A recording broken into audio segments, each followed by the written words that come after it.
Hello, this is Ken, Rune Walker, Walker Between Worlds, Sacred 360. Those are all kind of the things that I work with, those titles, I guess. I thought today would be kind of cool to come to you with a video blog instead of a written blog. About the runes and kind of how they're affecting my life and me right now. So sometimes when we throw one spread or one rune casting, that's kind of a snapshot about what's going on right now. I have a journal that I actually draw out how each of the runes fall in a spread, and I try and keep track of that, so I can see maybe overall patterns that I'm not really seeing or I'm missing. It also helps too to go back and look if you have other sorts of divinatory readings. I have a friend who does tarot, and she has given me a couple readings. I also sat in on her class, and her students did a reading for me, and we worked through that. But so we see kind of themes that are overreaching over multiple days, months, whatever. And one of the so my spread this morning when I threw runes before I left the house was Algiz, which is this rune right here. So Algiz was face up, and there were 3 or 4 others face down. And then last night it was the same thing. Algiz was the primary.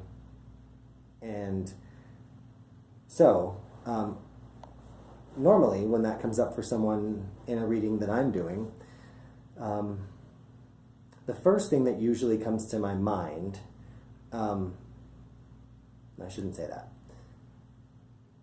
The thing that it represents the most, because the runes can represent, it would be like trying to say and describe you in one word. It's just not possible. So one of the characteristics of Algiz that comes to mind most frequently when it shows up in a reading for someone, is the concept of, are you protected or are you imprisoned? So my good friend Ingrid Kincaid, so she's the rune woman, if you want to look her up, she tells a story about deer, a buck, let's say, can sense there's someone around, so it sits down in the brush, and it's camouflaged, protected, safe, hidden.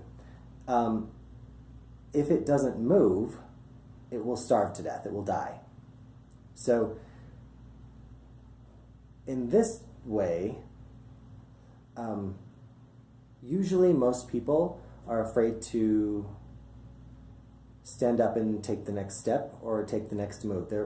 We're operating out of fear. So we protect ourselves with things, or our house, or our friends, or our relationship, and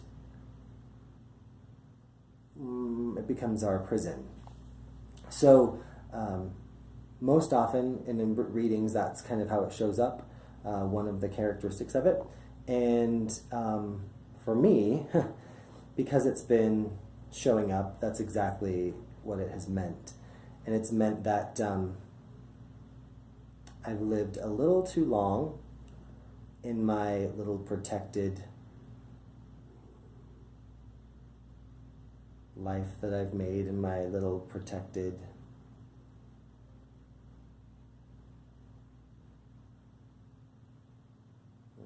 I've imprisoned myself.